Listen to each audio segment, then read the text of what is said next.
नमस्ते। आज हम एक बहुत ही दिलचस्प विषय पर बात करने वाले हैं।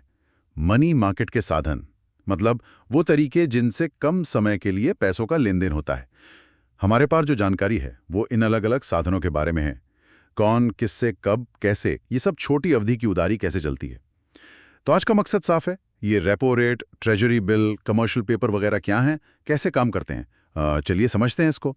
तो शुरू करते हैं सबसे आम स्थिति से। जब बैंकों को पैसे चाहिए होते हैं और वो जाते हैं आरबीआई के पास, भारतीय रिजर्व बैंक। वहां उनके पास क्या रास्ते हैं? हाँ, तो जब बैंक आरबीआई से उधार लेते हैं तो मोटा मोटा तीन तरीके सबसे ज्यादा इस्तेमाल होते हैं। एक है रेपो रेट, दूसरा बैंक रेट और तीसरा है एमएसएफ, मार्जिनल स्टैंडिंग फैसिलिटी। और इनमें जो सबसे बड़ा फर्क है वो है उधार के टाइम पीरियड का, मतलब कितनी देर के लिए पैसा लिया जा रहा है। अच्छा। रेपो रेट पर जो उधार मिलता है वो ज्यादा से ज्यादा 90 दिन के लिए होता है, आमतौर पर तो और भी कम। 90 दिन, ठीक है। और बैंक रेट, वो इससे अलग कैसे है? सेफ वो तो बिल्कुल इमरजेंसी जैसा है, सिर्फ एक रात के लिए, मतलब आज लिया कल वापस। सिर्फ एक दिन? अच्छा, ये तो सच में मतलब एकदम फौरी जरूरत के लिए हुआ। बिल्कुल।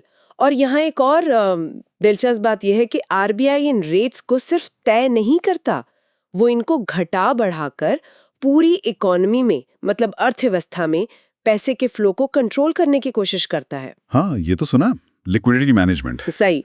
जैसे अगर महंगाई बढ़ रही है तो आरबीआई रेपो रेट बढ़ा सकता है। इससे बैंकों के लिए उधार लेना महंगा हो जाता है। फिर बैंक आगे कम लोन देते हैं और इस तरह बाजार में पैसे की सप्लाई थोड़ी कम होती है। दिलचस्प है कि ये छोटे छोटे रेट्स पूरे सिस्टम पर असर डालते हैं। अच्छा, ये तो हुई आरबीआई से उधार की बात। पर क्या बैंक आपस में भी, मतलब एक बैंक दूसरे बैंक से भी उधार लेता देता है? अरे हाँ, बिल्कुल। ये तो रोज का काम है बैंकों का। इसे इंटर बैंक मार्केट कहते हैं। अच्छा। और यहाँ भी अवधि के हिसाब से अलग-अलग नाम दिए गए हैं। अच्छा, जैसे अगर कोई बैंक दूसरे बैंक से सिर्फ एक दिन के लिए, मतलब ओवरनाइट उधार लेता है, तो उसको कॉल मनी कहते हैं। Call money. ठीक है, सिर्फ एक दिन। हाँ। और अगर अवधि एक दिन से ज्यादा हो, मान लीजिए हफ्ता 10 दिन। हाँ, अगर उधार 2 दिन से लेकर 14 दिन तक का है तो उसे नोटिस मनी कहा जाता है। नोटिस मनी, 2 से 14 दिन। जी। और अगर 15 दिन से लेकर 1 साल तक का उधार हो, तो वो टर्म मनी कहलाता है। अच्छा, टर्म मनी। ये सब दिखाता है कि बैंकों को अपनी रोज की जरूरतें पूरी करने के लिए, मतलब जो नियम है आरबीआई के, उनको पूरा करने के लिए कैश का मैनेजमेंट कितना टाइट रखना पड़ता है। सही कहा। मतलब काफी बारीकी से मैनेज करना पड़ता होगा ये सब। बिल्कुल। तो ये तो बैंकों के आपस की बात हुई। हाँ। लेकिन क्या बैंक सिर्फ आरबीआई या दूसरे बैंकों पर ही निर्भर है पैसों के लिए, या कहीं और से भी जुगाड़ कर सकते हैं? नहीं नहीं, और भी रास्ते हैं। बैंक चाहे तो बड़ी कंपनियों से या दूसरे फाइनेंशियल इंस्टीट्यूशन से भी पैसा उधार ले सकते हैं। ओह अच्छा। हाँ, और जब बैंक इस तरह उधार लेते हैं तो वो बदले में एक इंस्ट्रूमेंट जारी करते हैं। उसे कहते हैं सर्टिफिकेट ऑफ डिपॉजिट्स या सीडी। सर्टिफिकेट ऑफ डिपॉजिट्स यानी सीडी। हाँ, सीडी। ये एक तरह से बैंक की तरफ से वादा है कि उसने पैसा लिया है और तय समय पर ब्याज के साथ वापस कर देगा। समझ गया। तो बैंक सीडी जारी करके भी पैसा उठा सकते हैं। अब एक और स्थिति लेते हैं। मान लीजिए किसी बड़ी कंपनी को पैसे की जरूरत है थोड़े समय के लिए। क्या वो किसी दूसरी कंपनी से या बैंक से सीधे उधार ले सकती है बिना लोन के? हाँ, बिल्कुल। उसके लिए भी मनी मार्केट में एक बहुत पॉपुलर साधन है। इसे कहते हैं कमर्शियल पेपर, यानी सीपी। Commercial paper, CP. जी, जब कोई जानी मानी अच्छी क्रेडिट रेटिंग वाली कंपनी, ये जरूरी है कि कंपनी की साख अच्छी हो, उसे छोटी अवधि के लिए पैसा चाहिए होता है, तो वो सीपी जारी कर सकती है। ये आमतौर पर वर्किंग कैपिटल की जरूरतें पूरी करने के लिए होता है, मतलब रोजमर्रा के खर्चे। अच्छा, तो ये कंपनियों के लिए एक तरीका है फंड्स जुटाने का। हाँ, और कई बार ये बैंक लोन से सस्ता भी पड़ता है उनके लिए। सही। अब आते हैं सरकार पर। सरकार भी तो उधार लेती है। क्या वो भी इस मनी मार्केट का हिस्सा है? हाँ जी, सरकार तो मनी मार्केट की एक बहुत बड़ी प्लेयर है।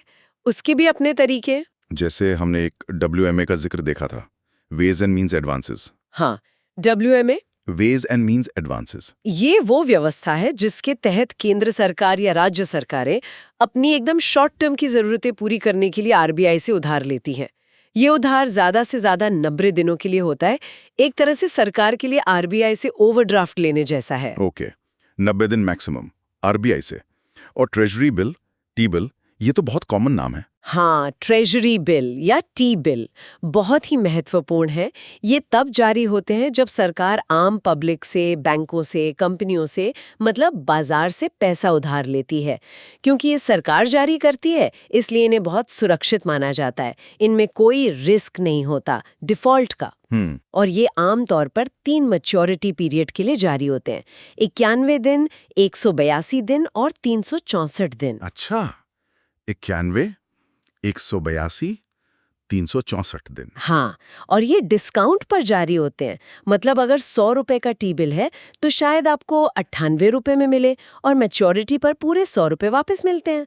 वो जो 2 रुपए का फर्क है वही आपका रिटर्न है। समझ गया। डिस्काउंट पर इशू, फेस वैल्यू पर रिडीम। बिल्कुल। एक और नाम था लिस्ट में, कैश मैनेजमेंट बिल, सीएमबी। ये टी बिल से कैसे अलग है? कैश मैनेजमेंट बिल यानी सीएमबी भी बिल्कुल टी बिल जैसा ही है। सरकार ही जारी करती है, सुरक्षित भी उतना ही है। फर्क सिर्फ मैच्योरिटी का है। सीएमबी की मैच्योरिटी 91 दिनों से भी कम होती है। ओह, 91 दिन से भी कम। हाँ, ये सरकार को तब मदद करते हैं जब उसे अचानक बहुत ही छोटी अवधि के लिए कैश की जरूरत आन पड़ती है।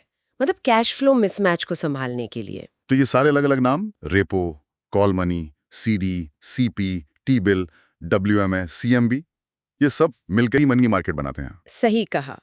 ये सब मिलकर एक ऐसा सिस्टम बनाते हैं जहां हर रोज खरबों रुपए का लेन देन होता है, सिर्फ छोटी अवधि के लिए। तो संक्षेप में कहें तो आज हमने मनी मार्केट के कई जरूरी पुर्जों को समझा। कैसे आरबीआई, बैंक, कंपनियां, सरकार सब अपने शॉर्ट टर्म फंड्स का इंतजाम करते हैं।